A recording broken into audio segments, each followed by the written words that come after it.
Defense Minister Christopher Musa hails security agencies over Oyo school rescue.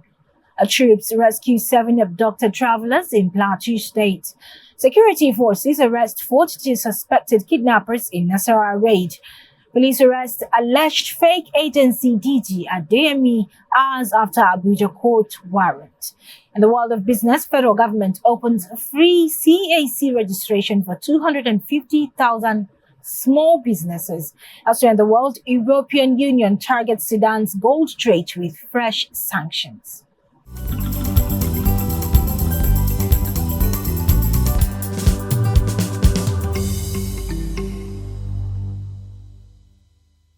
Good day and welcome to Security Panorama, your trusted source for comprehensive reports on security, public safety and related developments from across Nigeria and around the world.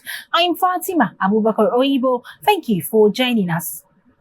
Minister of Defense, retired General Christopher Musa, has praised security agencies for rescuing 44 pupils and teachers abducted from 3 schools in Orire local government area of Oyo State.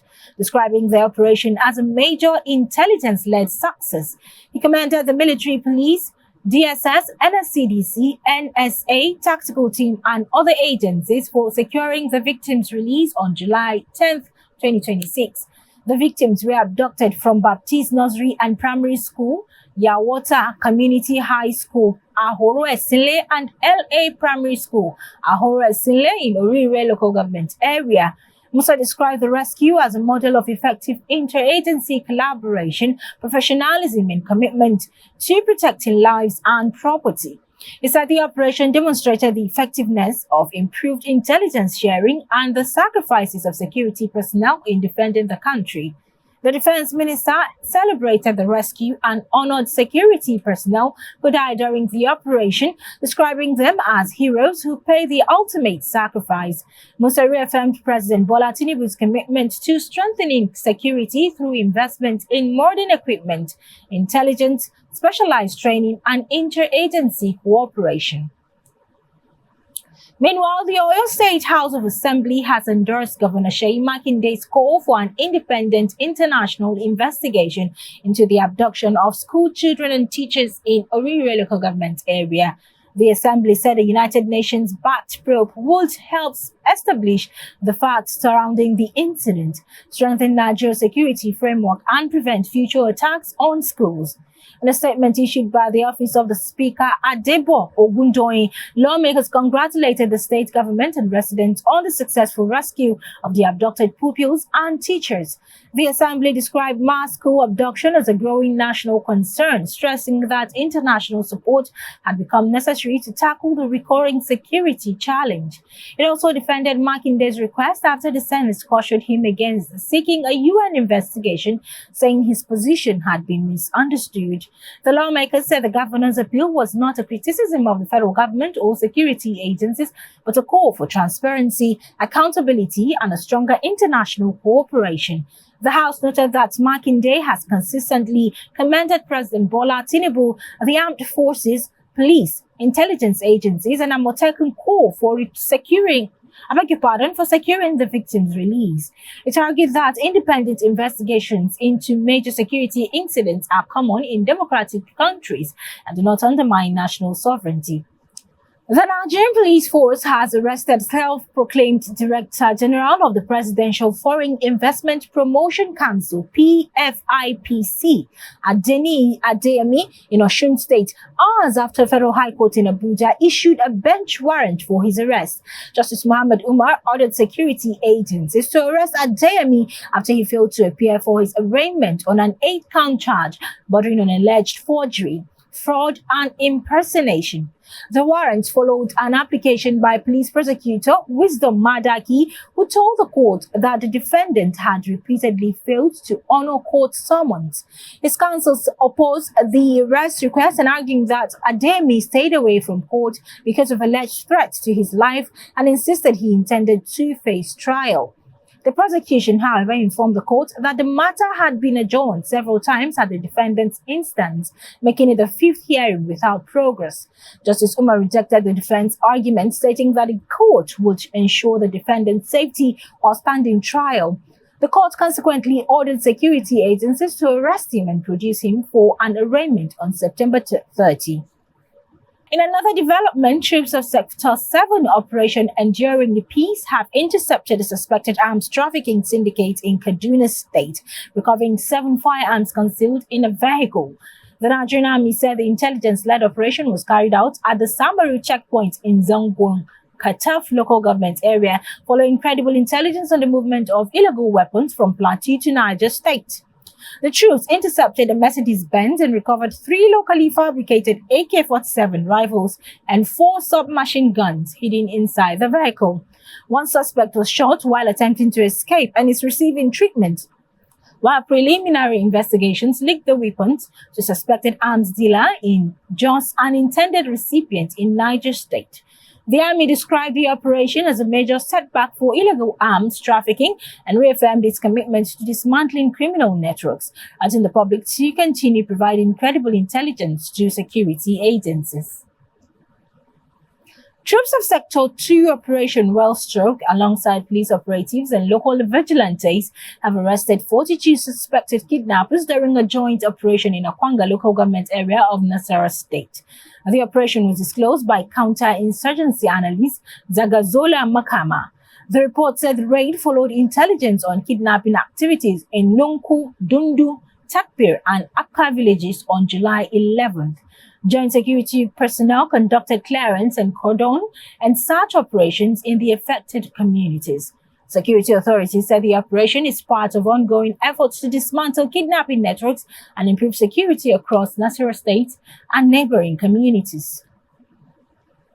While the National Security Advisor, Nuhu Ribadu, has received a United States delegation led by the new Assistant Secretary of the State for African Affairs, Frank Garcia, to strengthen bilateral security cooperation. Garcia's visit is his first to Nigeria since assuming office on June 1, 2026, and is part of a West African tour covering Cote d'Ivoire and Mali. Ribadu said both sides reviewed progress under the Nigeria-US Joint Working Group and reaffirmed their commitment to deeper dialogue on shared security priorities. He described the meeting as another step in strengthening the long-standing Nigeria-US partnership. Garcia, a U.S. Navy veteran, previously served as a senior intelligence advisor before his appointment to the State Department. His confirmation filled a position that had remained vacant for more than a year following a series of acting appointments.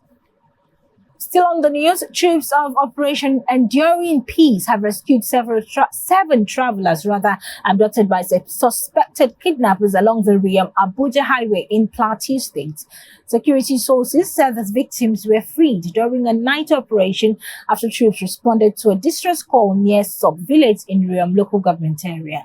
The troops reportedly found the abandoned vehicle at the scene and launched a search and rescue operation into the surrounding bush. The kidnappers fled after engaging the troops, abandoning all 7 captives who were rescued unharmed.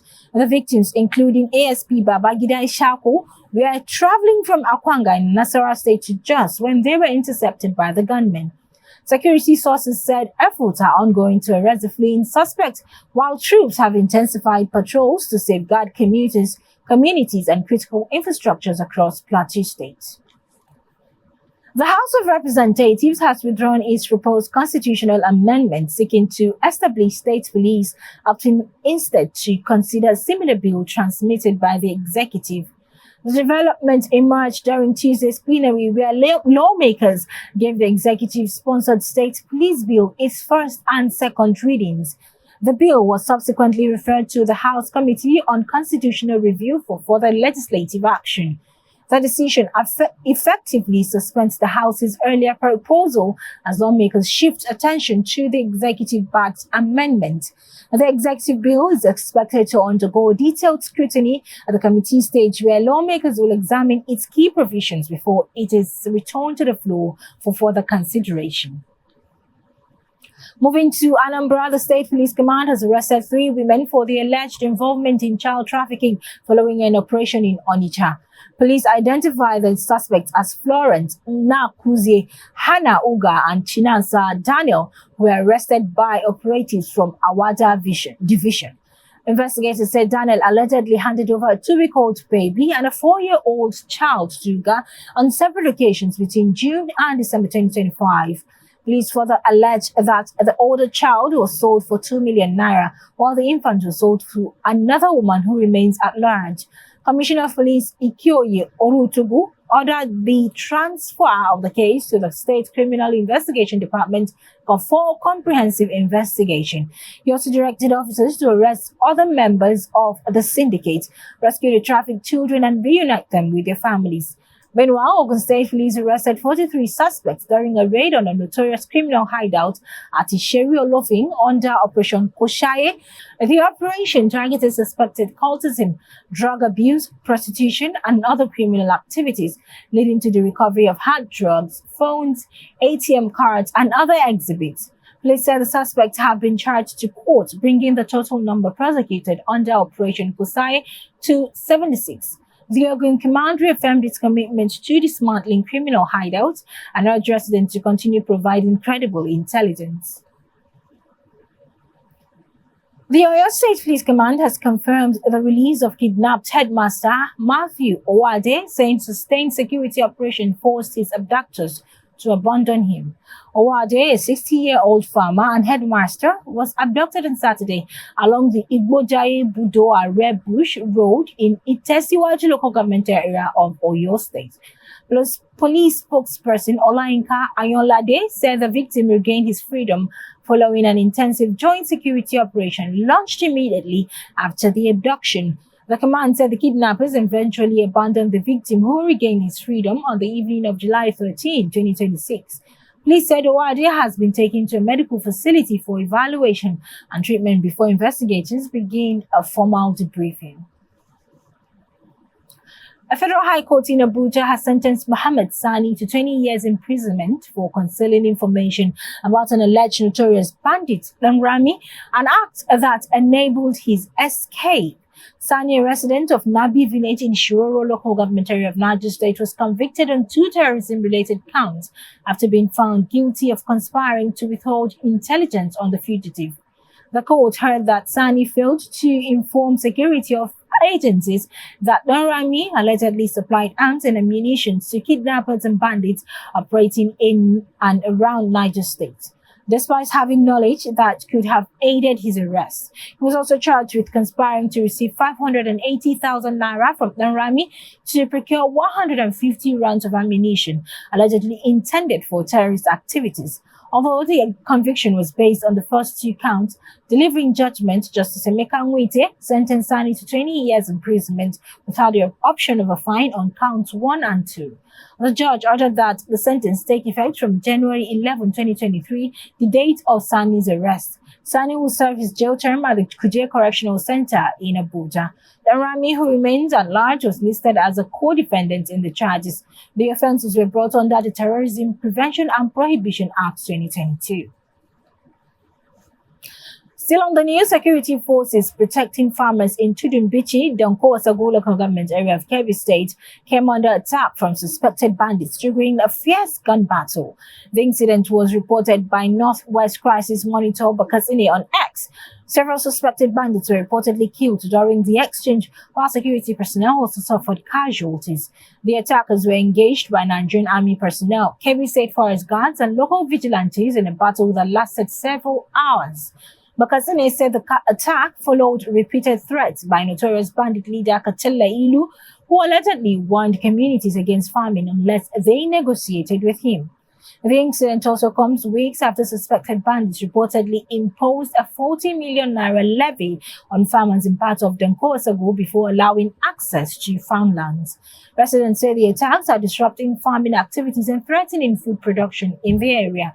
They praised the bravery of security personnel but called for better equipment and operational support.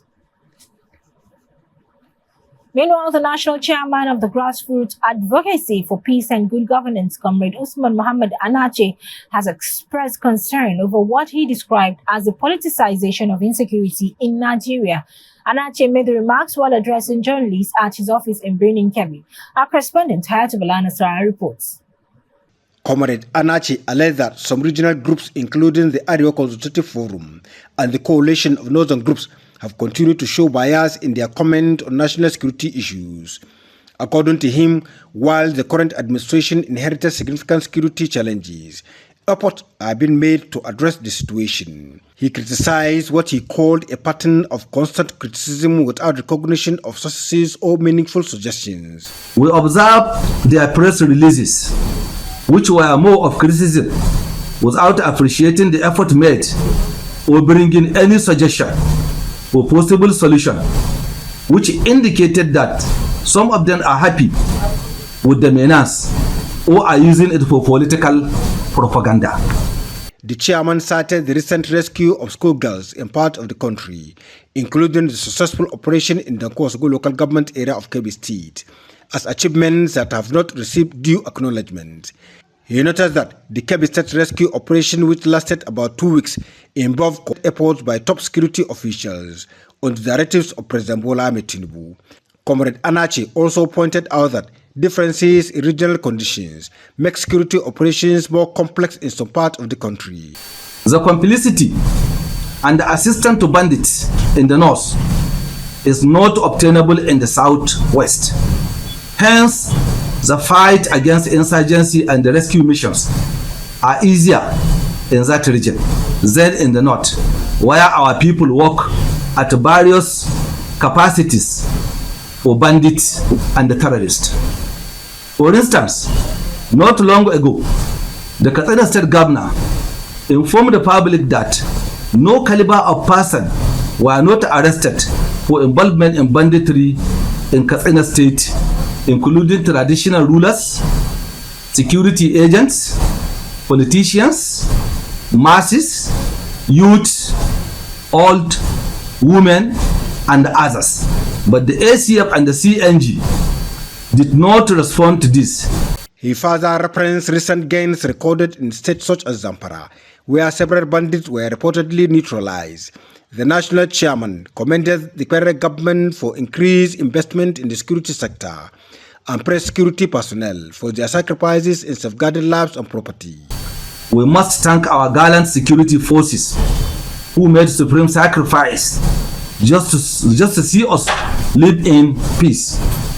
We also appreciate their families for their patience at these trying times. More grace to your elbows. We also wish to identify and commend the recent effort recorded in the fight against insecurity in various places, notably in Zamfara State, where more than 500 bandits, including their notorious leaders, were eliminated. He, however, called on Nigerians to avoid politicizing insecurity and instead support efforts aimed at restoring peace and stability across the country. I am Hayatu Balanasra, reporting for Third Eye Africa from Birnin Kebbi. Thank you, Hayatu, for that report. Meanwhile, the Kebbi State government has scheduled the third edition of its inclusive mass wedding for July 27, with 300 couples set to tie the knot across the state.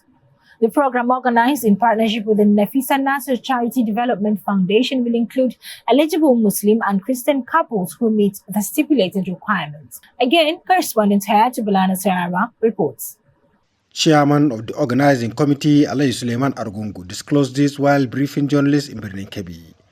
He said the 600 prospective brides and grooms were drawn from the 21 local government area of the state, with priority given to orphans, widows and divorcees.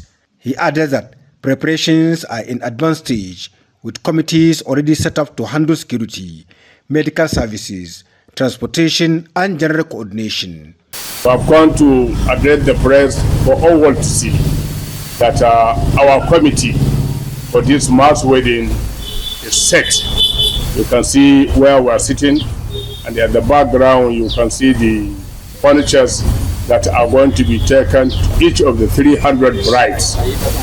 And this mass wedding, we call it mass wedding, but it's specifically for 3 categories of brides, 3 categories of women.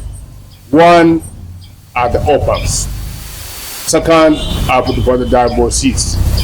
Third are those that their marriage, the widows, that the husband is dead and they are still young to marry. So that's why Her Excellency Peter Nasarawa came up with this laudable program. He said all intending couples are undergoing medical screening, including genotype and HIV tests, as part of the process. Alain Suleiman Argungu added that Governor Nasir Idris has also approved the payment of dowry for each bride at 250,000 naira. In addition, the government and its partners will provide furniture, food items and other household materials to support the newly married couples. We have a security committee. Other than that, we have the committee that will have to test the bride and the groom in accordance with the Islamic norms. Equally, all these we are doing are within the Islamic Sharia, that there must be a wali, there must be a wakil, meaning that these brides have carefully selected who are going to be their husbands, who are going to be the grooms, according to the Sunnah of Muhammad sallallahu alaihi wasallam. The sadaki is going to be 250,000 naira for each bride. The assistance we are giving, apart from that we give to the brides, is to the groom, that the government Nasir Idris Orangondu have taken care to pay the bride, the bride price. Alain Suleiman Argungu emphasized that the program is open to both Muslim and Christians without discrimination, as long as they met the set conditions. The mass wedding program is aimed at supporting vulnerable members of the society and promoting strong family values. I am Ayatu Balansara, reporting for Third Eye Africa from Birnin Kebbi. From security development, we now turn our attention to the world of business and international affairs. Here are Business Brief and Global Updates.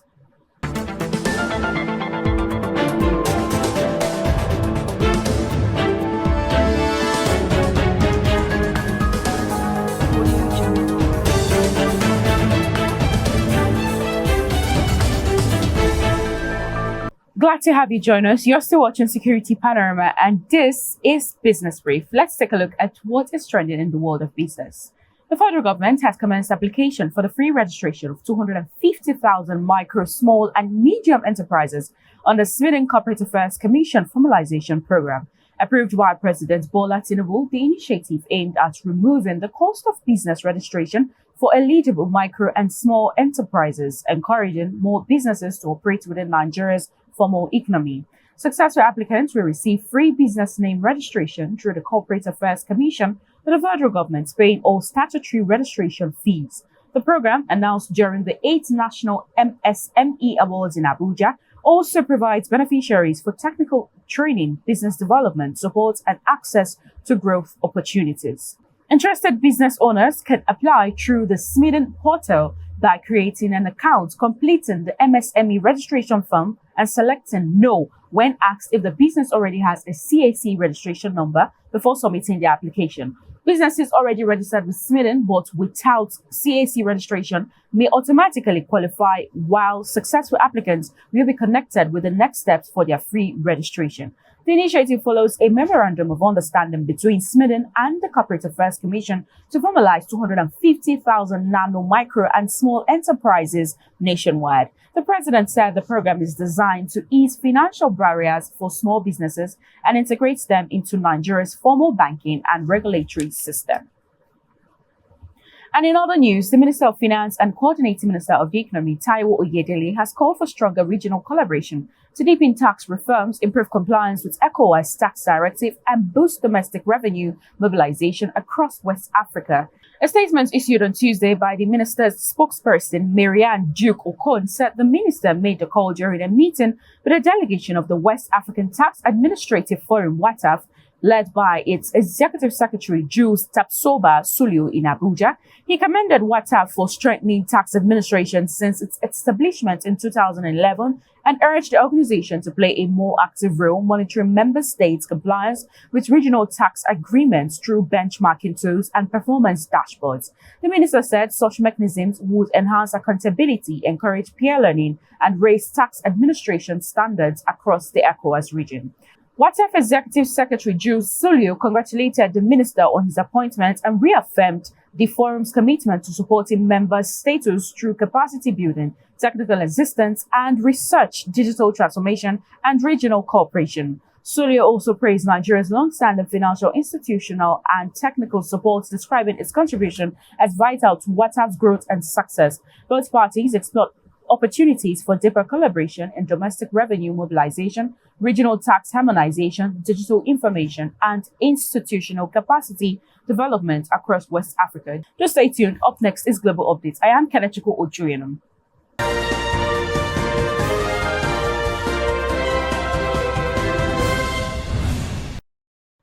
A very warm welcome. This is Global Updates. Oil prices extended gains on Tuesday after fresh U.S. strikes on Iran heightened tensions in the Middle East, raising concerns over the fragile ceasefire and the risk of renewed inflationary pressures.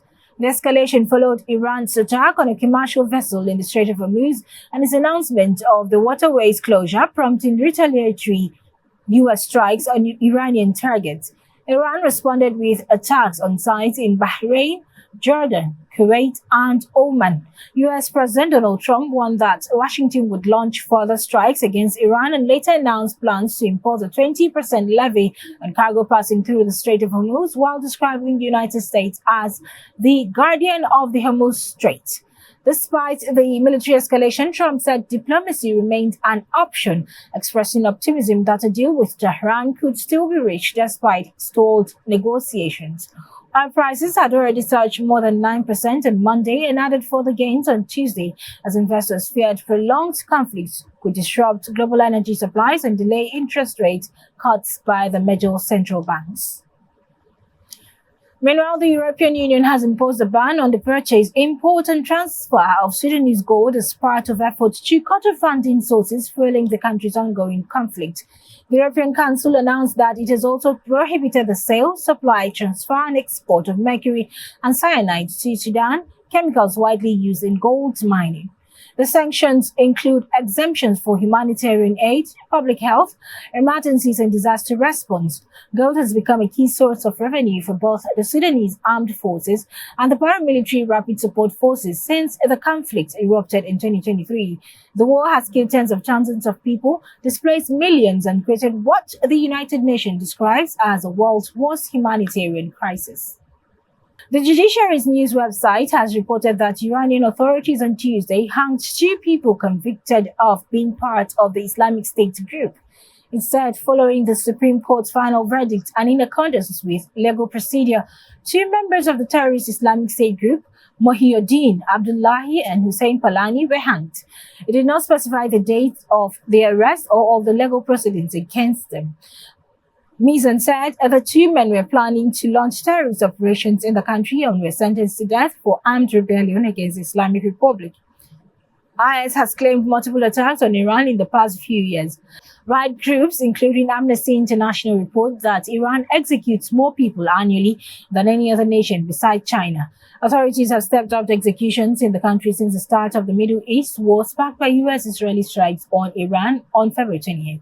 And that's it on Global Updates.